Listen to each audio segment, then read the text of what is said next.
अस्सलाम वालेकुम जी, मैं हूं नजमुल हसन बाजवा। आपको हमारे फेसबुक पेज और यूट्यूब चैनल पर खुश आमदीद।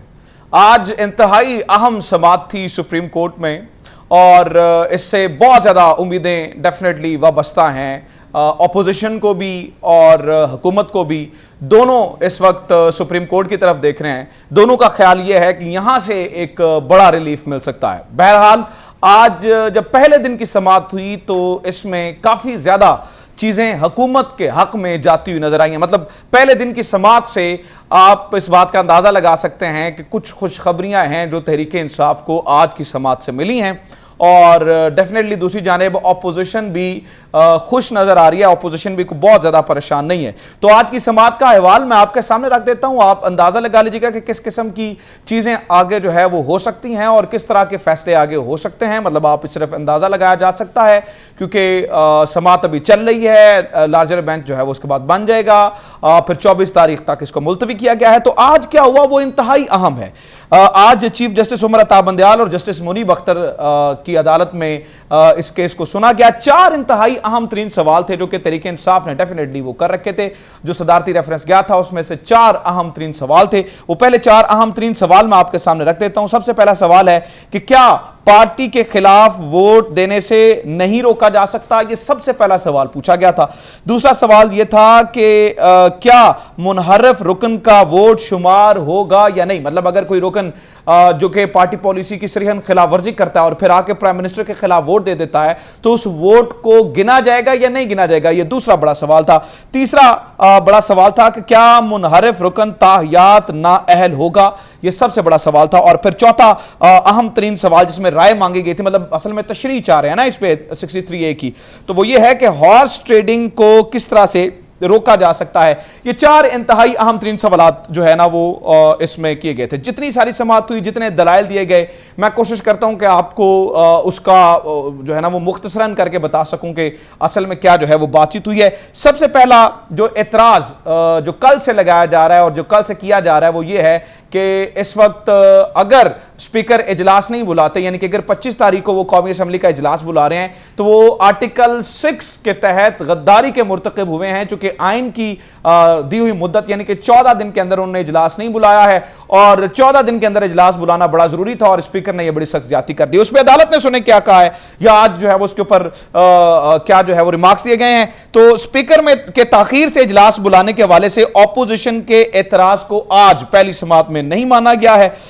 वो ये है कि वो कहते हैं जनाब असेंबली इजलास बुलाने का इख्तियार स्पीकर के पास है और जो दिन ज्यादा लगे हैं उसमें आर्टिकल 254 का इस्तेमाल हुआ है जिसको मान लिया गया है। और चीफ जस्टिस ने स्पीकर नेशनल असेंबली के इख्तियारात में किसी भी तरह की मुदाखलत से इनकार कर दिया है और असेंबली के मामलात असेंबली में ही हल होने चाहिए, यह कहा गया। अब आर्टिकल 254 जो कि हुकूमत का मौक़िफ़ है जी, हमने आर्टिकल 254 का यहाँ पे इस्तेमाल किया है, वो जरा सुन लीजिए क्योंकि ये तो गद्दारी का मुकदमा लग रहा है ना यहाँ पे, मतलब गद्दारी का आर्टिकल लग रहा है। आर्टिकल 6 की बात कर रहा हूँ क्योंकि वो कह रहे हैं जी 25 तारीख को बुलाना जो है ना वो आर्टिकल 6 के जुमरे में आता है, आपको 21 तारीख को बुलाना चाहिए था। तो इसके ऊपर आर्टिकल 254 क्या कहता है? वो कहता है, मैं आपको उर्दू में पढ़ के सुना रहा हूँ। आर्टिकल 254 कहता है कि जब कोई फेल या अमर दस्तूर की रूह से एक खास मुद्दत में करना मतलूब हो, इस मुद्दत में ना किया जाए, इस फेल या अमर का करना सिर्फ इस वजह से कलअदम ना होगा या बसूरत दीगर गैर मुअस्सर ना होगा कि यह मज़कूरा मुद्दत में नहीं किया गया था। यानी कि आइन का आर्टिकल 254 यह कहता है कि अगर वो मुकर्रर मुद्दत में नहीं होता और बाद में कर दिया जाता है उस अमल को, तो वो इसलिए उसको गैर मुअस्सर या कलअदम नहीं करार दिया गया जा सकता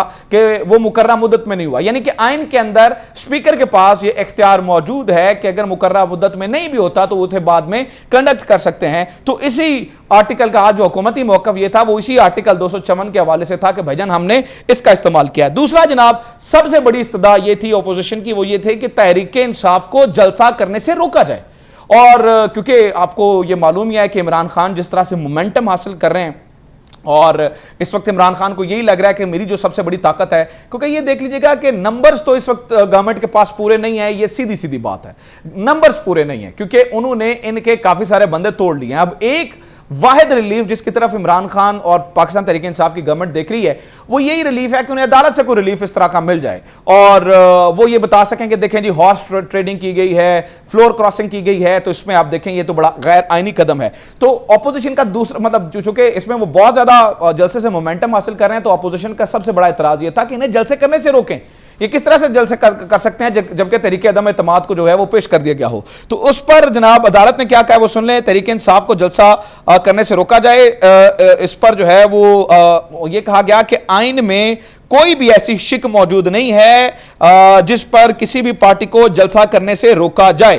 ہاں, اس کی امن و امان کی ذمہ داری جو ہے وہ حکومت پہ عائد ہوتی ہے. تو دوسرا جو سب سے بڑا اعتراض تھا پہلی سماعت میں وہ ہمیں نظر آتا ہے کہ حکومت کا موقف یہاں پر جو ہے وہ مانا گیا ہے. پھر جناب چوتھی چیز جو یہ ہے کہ اس کے اوپر جو ہے وہ مزید بات کی گئی ہے کہ حکومتی ریفرنس جس میں برطرف پارٹی کے خلاف ووٹ جو دے گا وہ تاحیات نااہل ہو جائے گا. مطلب حکومت کا موقف یہ ہے کہ بھائی جو ہماری پارٹی کا منحرف ہو چکا ہے فلور کراسنگ کر کے یا ہارس ٹریڈنگ کے ذریعے یا پیسے لے کر یا جو بھی, یا اگر وہ کہتے ہیں ہماری جو ہے وہ ضمیر جاگ گیا ہے, تو اس کے اوپر حکومت کہتی ہے کہ تعین کیا جائے کہ بھائی اسے تاحیات نااہل کرنا ہے یا کیا کرنا ہے. تو اس کے اوپر تمام جو ہیں وہ پارٹی سے جو ہے وہ رائے مانگ لی گئی ہے اور اس پر تمام جو پارٹیاں ہیں ان سے پوچھا گیا ہے کہ جناب آپ اس کے اوپر کیا کہتے ہیں.